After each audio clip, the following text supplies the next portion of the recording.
Good evening, ladies and gentlemen. Welcome to the Room Podcast. This is my 4th episode, but first solo. But as y'all can tell, there's a little bit of a different scenery, Today we are in my room, filming the room. And today's going to be a little bit different, I pretty much posted on Instagram the other day, send me some questions. Or I posted on my story and said, send me some questions and I'll give you all some answers. So I got numerous of questions and I'm going to be answering them for you all. So sit back, relax, and enjoy the Q&A. So my first question I have today is how to be productive during quarantine. Well, there are many ways to be productive. To be honest, there's so many sources out there. There's so much information out there on these laptops, these devices that we use every single day.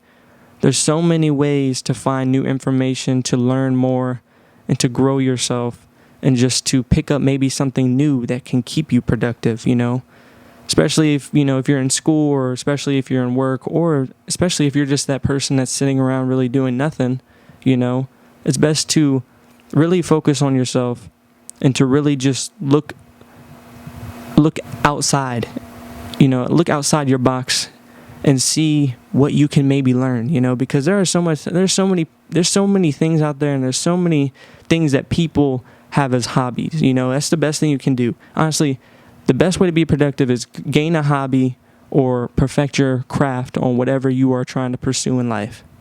And that's my answer to that, to be honest. The second question I have today is things you've learned throughout the pandemic, good or bad.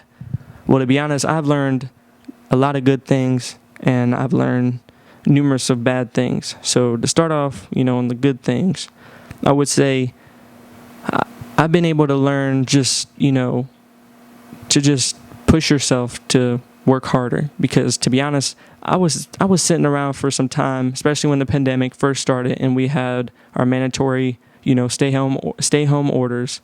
I pretty much was just like, all right, well, I'm gonna play Fortnite, do whatever. But over time, that gets really boring. That gets really boring.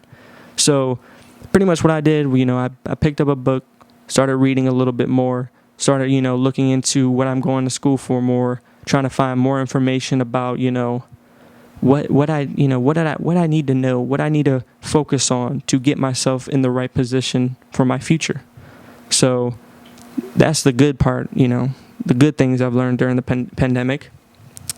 And honestly, the pandemic's still going on, so I'm still learning. But the bad is there's so many sources out there just giving us either false information or just so much information to scare us, That's one thing I've learned from this pandemic is that the media is just fucking everyone up.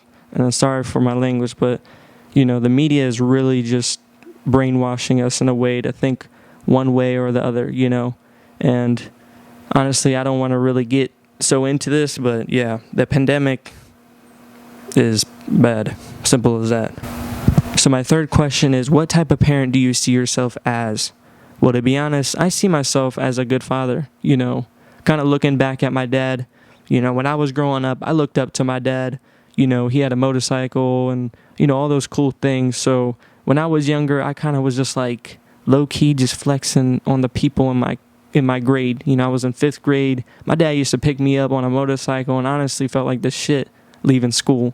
Because who doesn't? You're leaving on a motorcycle. That's like a little kid's dream when they're younger, So honestly, I want to do the same thing for my kid. I want to make sure that my kid's happy. I want to make sure my kid can look up to me in a way that's just like, I want to be like you, Dad, And why wouldn't you? Because in reality, that's like a mini you that really is a mini you. And you should always want the best for your child. So to be honest, I could see myself being a great dad, which I will be. So, point blank.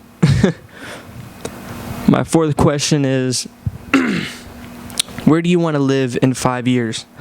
Well, to be honest, in 5 years, that's a good amount of time down the road.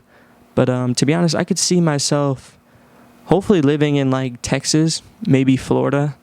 Those are the two places I've had my eye on, just, especially Texas, like Austin, Texas, stuff like that. I kind of want to branch out of Virginia. I kind of want to see new land.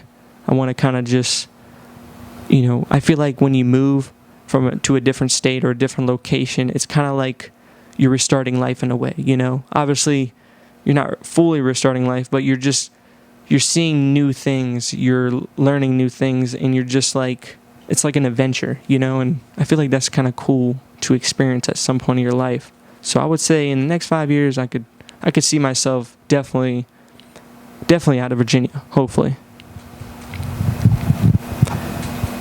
My next question is, would you rather live in the city or in the suburbs? Well, to be honest, it really depends on what city, what city I'm trying to live in. I don't really see myself, to be honest, living in the city because it's just a whole lot going on, parking and just, the cost of living in the city and just so much more. Honestly, I would prefer to live in the suburbs because I like townhouses. I like, homes, single family homes, and I just like more room, because I feel like if I'm going to live in a place, I would like to have a garage for one.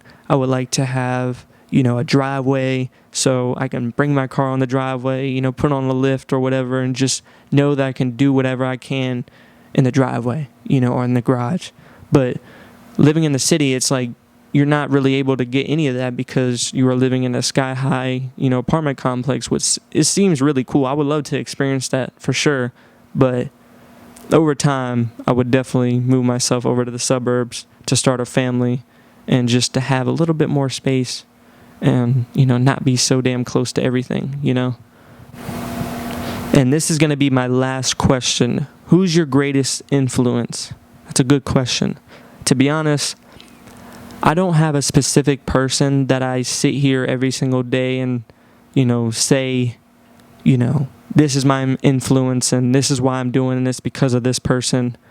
But to be honest, when I really do think about it now, I would say honestly, my mom. My mom is probably my greatest influence because my mom grew up as a young mother. She had my brother and I at a young age, and she worked really hard to get where she's at today, really hard.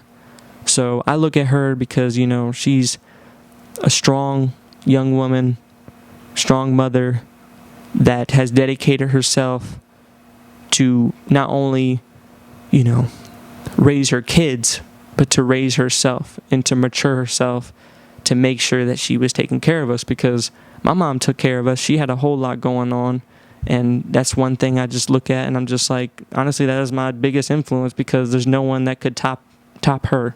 There's a lot of people out there that are doing bigger things, but at the end of the day, my mom took the time to grow me up, take care of me, and do so much for me. So that's something I look at and I'm just like, that's exactly what I want to do for my kids. And she's influenced me to be that way or think that way. So to be honest, my mother is my greatest influence, and I love her to death, point blank. All right, so that's it for the questions. Thank you everyone for submitting them. Hopefully I answered them to my best abilities to give you all, exactly what you're wanting. And please let me know how this is. This is the first solo podcast. I'm willing to do more. As long as y'all like them, I'll keep doing them.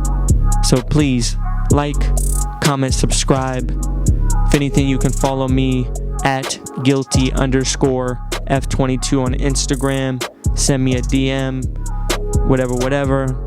Follow the page, and you'll know exactly every time we're uploading a new episode.